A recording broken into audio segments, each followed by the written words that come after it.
Hi friends, ಇವತ್ತು ರುಚಿಕರವಾದ chicken gravy ಮಾಡ್ತಾ ಇದ್ದೇನೆ.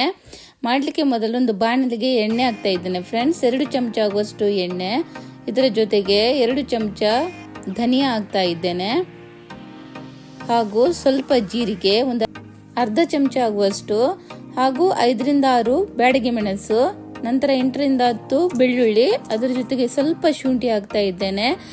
ಇದನ್ನೀಗ ಎಣ್ಣೆಯಲ್ಲೇ ರೋಸ್ಟ್ ಮಾಡ್ತಾ ಇದ್ದೇನೆ ಫ್ರೆಂಡ್ಸ್.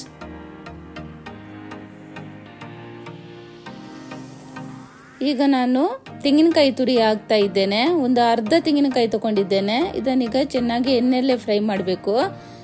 ಹಾಗೂ ಸ್ವಲ್ಪ ಕಾಳುಮೆಣಸು ಈಗ ಚೆನ್ನಾಗಿ ಫ್ರೈ ಆಗಿದೆ ಫ್ರೆಂಡ್ಸ್. ಇದನ್ನೀಗ ಮಿಕ್ಸಿಗೆ ಹಾಕ್ತಾ ಇದ್ದೇನೆ. ತಣ್ಣಗಾದ ನಂತರ ಈಗ 1/4 ಚಮಚ ಆಗುವಷ್ಟು ಅರಿಶಿನ ಪುಡಿ ಹಾಕ್ತಾ ಇದ್ದೇನೆ. 1 ಟೊಮೆಟೊ ಹಾಕ್ತಾ ಇದ್ದೇನೆ ಫ್ರೆಂಡ್ಸ್. ಇದರ ಜೊತೆಗೆ ಸ್ವಲ್ಪ ಕೊತ್ತಂಬರಿ ಸೊಪ್ಪು ಹಾಗೂ ನೀರು ಸೇರಿಸಿ ಚೆನ್ನಾಗಿ ರುಬ್ಬಬೇಕು ಇದನ್ನು. ಈಗ ರುಬ್ಬಿದ ಮಸಾಲೆ ರೆಡಿ ಆಗಿದೆ ಫ್ರೆಂಡ್ಸ್.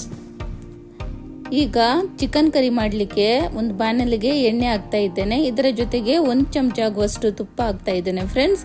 ತುಪ್ಪ ಆಗಿದ್ರೆ ಟೇಸ್ಟ್ ಚೆನ್ನಾಗಿರುತ್ತೆ. ಈಗ ಒಂದು ಈರುಳ್ಳಿ ಸಣ್ಣ ಸಣ್ಣದಾಗಿ ಕಟ್ ಮಾಡಿದ್ದು, ಇದರ ಜೊತೆಗೆ 2 ಹಸಿಮೆಣಸು, ಸ್ವಲ್ಪ ರುಚಿಗೆ ತಕ್ಕಷ್ಟು ಉಪ್ಪನ್ನು ಹಾಕೊಂಡು ಇದನ್ನು ಚೆನ್ನಾಗಿ ಫ್ರೈ ಮಾಡಬೇಕು. ಈಗ ಸ್ವಲ್ಪ ಕರಿಬೇವು ಹಾಕ್ತಾ ಇದ್ದೇನೆ, ಹಾಗೂ 1 ಟೊಮೆಟೊ ಹಾಕ್ತಾ ಇದ್ದೇನೆ ಫ್ರೆಂಡ್ಸ್. ಈಗ ನಾನು ಚಿಕನ್ ಹಾಕ್ತಾ ಇದ್ದೇನೆ. ಚಿಕನಿಗೆ ಸ್ವಲ್ಪ ಅರಿಶಿನ ಪುಡಿ ಜೊತೆಗೆ ಉಪ್ಪು ಹಾಕೊಂಡಿದ್ದೇನೆ ಫ್ರೆಂಡ್ಸ್. ಇದರ ಜೊತೆಗೆ ಆಲೂಗಡ್ಡೆ ಹಾಕ್ತಾ ಇದ್ದೇನೆ. ಆಲೂಗಡ್ಡೆ ಆಪ್ಷನಲ್ ಫ್ರೆಂಡ್ಸ್, ನಿಮಗೆ ಬೇಕಾದರೆ ಹಾಕ್ಬೋದು. ಹಾಕಿದರೆ ಸ್ವಲ್ಪ ಚೆನ್ನಾಗಿರುತ್ತೆ ತಿನ್ನಲಿಕ್ಕೆ ಟೇಸ್ಟ್.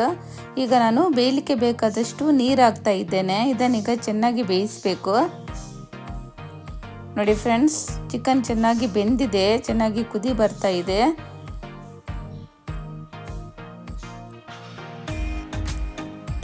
ಈಗ ನಾನು ರುಬ್ಬಿದ ಮಸಾಲೆ ಹಾಕ್ತಾ ಇದ್ದೇನೆ.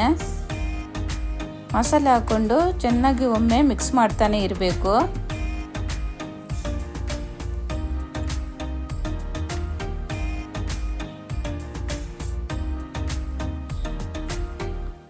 ಈಗ ರುಬ್ಬಿದ ಮಸಾಲೆ ನೀರು ಹಾಕ್ತಾ ಇದ್ದೇನೆ. ತುಂಬ ಅಂದರೆ ತುಂಬ ಟೇಸ್ಟಿ ಆಗುತ್ತೆ ಫ್ರೆಂಡ್ಸ್, ಟ್ರೈ ಮಾಡಿ ಒಮ್ಮೆ ನೀವು.